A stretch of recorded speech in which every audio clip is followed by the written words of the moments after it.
मराठी चित्रपटांच्या इतिहासात मुलांभोवतीच्या आणि त्यांच्या निरागसतेच्या कथा नेहमीच चर्चेत राहिल्या. बालचित्रपट केवळ करमणुकीपुरते मर्यादित नसतात, तर ते मुलांच्या निरागसतेच्या प्रवासाचे प्रतिबिंब असतात. चिंटू, बोक्या सातबंडे, नाळ, एलिझाबेथ एकादशी, किल्ला, मोकळा श्वास यांच्यासारखे चित्रपटांनी मुलांच्या विश्वातील गहन प्रश्न आणि त्यातून उलगडणाऱ्या कथा मांडल्यात. हे चित्रपट राष्ट्रीय पुरस्कारांचे मानकरी ठरले कारण त्यांनी मुलांच्या मनात असणाऱ्या प्रश्नांच्या अथांग सागरातून शिंपल्या दडलेल्या कोड्यांची उत्तर शोधण्याचा एक वेगळा दृष्टिकोन जगासमोर मांडला. याच बालचित्रपटांच्या यादीत आणखीन एका निरागस आणि प्रश्नाच्या वादळातून निर्माण झालेली हृदयस्पर्शी कथा मांडणारा चित्रपट म्हणजे संकेत माने दिग्दर्शित मुक्काम पोस्ट देवाचं घर. 31 जानेवारीला चित्रपटगृहात प्रदर्शित झालेल्या ह्या चित्रपटात नेमकं काय काय आहे हे थोडक्यात जाणून घेऊया. नमस्कार, मी अनिरुद्ध गांधी, कॅमेरावर आहेत आलेख चाळके. महा MTV मध्ये तुमच्या सर्वांचं मी स्वागत करतो. जन्माला आल्यापासून ते मृत्यूपर्यंतच्या प्रवासात माणसाला सुखाचं दुःखाचं वरदान मिळालेलंच असतं.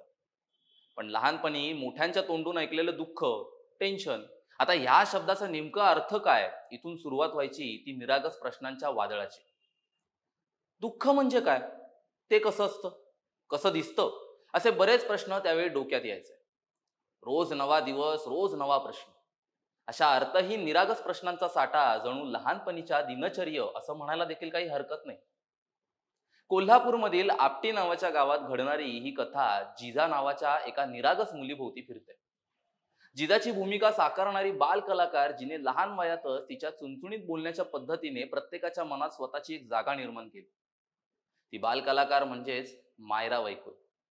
चित्रपटाच्या कथेत सैन्यात सेवा बजावलेल्या तिच्या वडिलांच्या निधनानंतर जिजाची आई जिजाला समजावून सांगते की तिचे वडील देवाच्या घरी गेले. इथूनच जिजाच्या प्रश्न प्रवासाला सुरुवात होते. देवाचं घर म्हणजे नेमकं काय, ते कुठे आहे, आता बाबांशी कसा संवाद साधायचा, पत्राच्या माध्यमातून मी बाबांशी संवाद साधू शकते असा पडलेल्या प्रश्नांची उत्तरं स्वतःच देऊन दिवंगत वडिलांशी संवाद साधण्याचा दृढ निश्चय करून जिजा त्यांना पत्र पाठवण्याच्या शोधात निघते.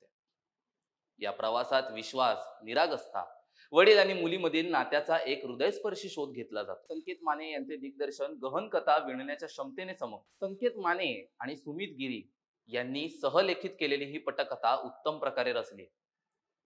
सुमित गिरी यांनी लिहिलेले संवाद प्रामाणिक असल्याने ते प्रेक्षकांना अधिक भावतात. मुलांना पडलेले जटिल प्रश्न आणि त्यातून स्वतःच्या निरागस उत्तरातून केलेली सुटका याचा हा चित्रपट सखोल अभ्यास करतो. हा चित्रपटाची कथा ग्रामीण भागातील एका विधवेच्या संघर्षांना देखील स्पर्श करते. नवरा सैन्यात सेवा बजावत असताना ते शहीद होतात. अशा वेळी संपूर्ण घराची जबाबदारी तिच्या खांद्यावरती पडते. चित्रपटाच्या कथेला उलगडण्यास जरा वेळ लागतो, त्यामुळे पहिल्या भागात कथा कदाचित संत वाटू लागते.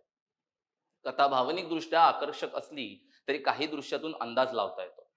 चित्रपटाचा विषय भावनिक असल्याने मंदगती असलेली कथा जलद गतीने मनोरंजन शोधणाऱ्या प्रेक्षकांना कदाचित फारशी भावणार नाही. तसेच काही दृश्य उघडपणे मेलोड्रामिक वाटतात. मात्र चित्रपटाची निर्मिती मर्यादित वेळेची असल्याने त्या दृश्यांना अतिरेकपणा तितकासा जाणवत नाही. मायरा वैकुलने जिजाची भूमिका उत्कृष्टपणे साकारलेली, जी बालपणीच्या निरागसतेचे आणि दृढ निश्चयाचे सार टिपते. मायराच्या अभिनयाने जिजा नावाच्या पात्राला योग्य तो न्याय मिळाला असं म्हणण्यात काही वावगं ठरणार नाही, ज्यामुळे जिजाचा प्रवास भावनिकदृष्ट्या आकर्षक बनतो. त्याचप्रमाणे मंगेश देसाई, कल्याणी मुळे, प्रथमेश परब, रेशम श्रीवर्धन, सविता मालपेकर, उषा नाडकर्णी, माधवी जुवेकर, कमलेश सावंत आणि स्पृहा परब यांसारख्या सहाय्यक कलाकारांनी चित्रपटाच्या कथेला समृद्ध करणारे दमदार अभिनय सादर केले. चित्रपटात भावनिक कथेला जसा संवाद आणि अभिनय महत्वाचा असतो, त्याचबरोबर पार्श्वसंगीताची सांगड घातली की प्रसंग आणखीन हृदयस्पर्शी होतो. चिनार आणि महेश ही संगीतमय जोडी चित्रपटाच्या थीमला पूरक असा भावपूर्ण पार्श्वसंगीत प्रदान करते. गाणी कथेला आधार देतात, महत्वाच्या क्षणी योग्य संगीत वापरून भावना जागृत करतात. रोहन मडकईकर यांचे छायांकन अत्यंत संवेदनशील असून ग्रामीण भागातील सौंदर्य आणि भावनांचा सुरेख मिलाफ यात दिसतो. एडिटिंग कधी कधी गोंधळात टाकणारी आणि कमी कटसह करता आले असते. किरकोळ कमतरता असूनही मुक्काम पोस्ट देवाचं घर हा एक हृदयस्पर्शी चित्रपट जो सुरुवातीपासून अगदी शेवटपर्यंत प्रेक्षकांना खिळवून ठेवतो, ज्यामुळे तो पाहण्यासारखा बनतो. चित्रपटाची भावनिक प्रवासाला जशी सुरुवात होते, अगदी तसंच नकळत डोळ्यात तरळणाऱ्या पाण्याच्या प्रवासाला सुरुवात होते. तुम्हाला जर हा व्हिडिओ आवडला असेल तर नक्कीच व्हिडिओला लाईक करा आणि महा MTVच्या YouTube चॅनलला सबस्क्राईब करायला विसरू नका. धन्यवाद.